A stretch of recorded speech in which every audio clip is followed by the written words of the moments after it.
I just saved hundreds of dollars on a flight to Japan using a hack most travelers have never heard of. That's not a clickbait promise. That's what happened when you apply the 10 strategies I'm about to share with you. This is part 1 of the How to Travel Cheap series. Check the playlist for the full guide. Today, we're diving deep into flight booking strategies that actually work in 2026. By the end of this video, you'll know exactly how to save hundreds, sometimes over $1,000 on your next trip. At number 10, let's kill the Tuesday at 3 p.m. myth once and for all. I've tracked flight prices, and booking on Tuesday afternoon doesn't save you money. What works is the 54-day window. Airlines release their cheapest seats roughly 8 weeks before departure. That's your sweet spot. I found this when booking my recent trip to Morocco. The same flight was $890 on day 60 and dropped to $640 on day 54. The difference? Timing the airline's pricing algorithm, not following outdated day-of-week advice. Here's what you do instead. Set price alerts exactly 60 days before your target departure date. Watch for that drop around the 54-day mark. Moving to hack number 9. Forget incognito browsing. That's another myth that needs to die. Airlines aren't tracking your searches to raise prices. What they are doing is showing you different prices based on your location. The real hack is VPN location switching. I discovered this booking a flight to Bangkok. Searching from a US IP address showed $1,100. Switching my VPN to Singapore dropped the same flight to $750. Why? Airlines offer different regional pricing to match local purchasing power. Use a reliable VPN service and test 3 locations: your destination country, a major hub city for your route, and sometimes, surprisingly, smaller European countries. Hack number 8 gets controversial, so I need to be clear about the risks. Hidden city ticketing sounds brilliant in theory. Book a flight from New York to London with a connection at your actual destination, Paris, then just don't take the final flight. But here's the reality: airlines can and will cancel your return ticket if you skip segments. The safer alternative is positioning flights. Instead of gaming the system with hidden cities, use cheap domestic flights to reach better international departure points. I saved $600 flying from Denver to Los Angeles, then catching a much cheaper LA to Tokyo flight, rather than booking Denver to Tokyo direct. This works because hub cities often have more competition and better international deals. Check flights from your nearest major hubs. Sometimes that extra domestic connection saves serious money without the risks of hidden city ticketing. The key with positioning flights is calculating total cost, including that domestic segment, overnight stays if needed, and time investment. When the math works, you can save hundreds while staying completely within airline rules. If you're enjoying this video and want more budget destinations and tips, hit that subscribe button. I post a new video every week to help you explore more and spend less. At number 7, we're diving into multi-city booking loopholes that most travelers completely miss. Airlines price multi-city trips differently than round-trip flights, and sometimes that difference works massively in your favor. I discovered this booking a trip to Barcelona. The round-trip flight from Denver was $980, but when I searched for a multi-city ticket with Denver to Barcelona, then Barcelona to Madrid, then Madrid back to Denver, the total cost dropped to $720. Same dates, same departure city, same return home, but $260 less because I added that Barcelona to Madrid segment I actually wanted anyway. This works because airlines use different pricing engines for multi-city bookings. They're often trying to fill specific routes and will discount the entire journey to get you on those less popular segments. Always compare your round-trip price against a multi-city option that includes a side trip you'd want to take. The sweet spot is adding a short hop, a domestic connection in your destination country, or sometimes even a longer layover that becomes a free stopover. Hack number 6 is error fare hunting, but not through those sketchy websites that promise deals then disappear. Real error fares happen when airlines make genuine pricing mistakes, and there's a legitimate way to find them.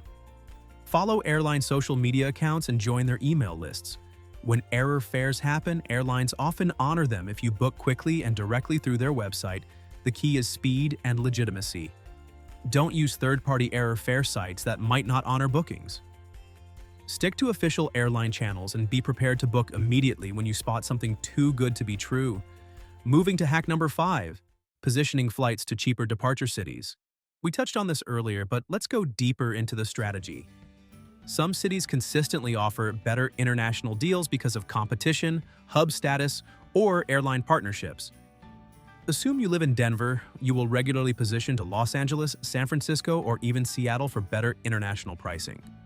The domestic positioning flight costs $200 to $300, but the international savings often exceed $500. Research your region's international hubs. In the US, East Coast travelers should check Boston, New York, and Washington, D.C. West Coast travelers have Los Angeles, San Francisco, and Seattle.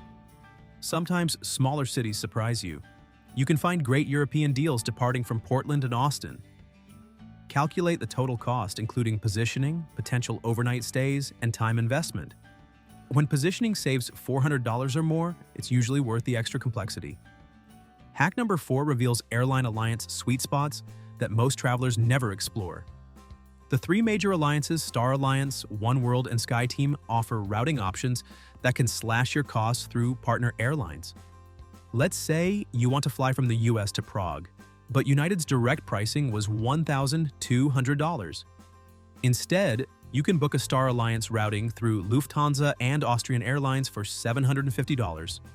Same alliance, same frequent flyer benefits, but $450 less because you used partner airlines instead of the US carrier. This works because alliance partners often have different pricing strategies for the same routes. European carriers might price their US routes more competitively than American carriers price their European routes. Asian carriers often offer better deals on trans-Pacific routes than US airlines. Use alliance websites to search partner options. Don't just check American, Delta, and United. Look at their partners like Lufthansa, KLM, Singapore Airlines, and Cathay Pacific for the same destinations. Now we're entering expert territory with hack number 3. Fuel dumping is dead, but there's a replacement strategy for 2026 that works even better. It's called nested ticketing, and it exploits how airlines price complex routes. Instead of booking one expensive long-haul ticket, you book 2 separate tickets that overlap geographically but cost less combined. For example, flying from Denver to New Zealand. The direct route is $1,400. Instead, you can book Denver to Los Angeles for $200, then a separate Los Angeles to Auckland ticket for $800. Total cost $1,000, saving $400. The risk is missing connections between separate tickets. Build in buffer time, ideally overnight, between your nested segments.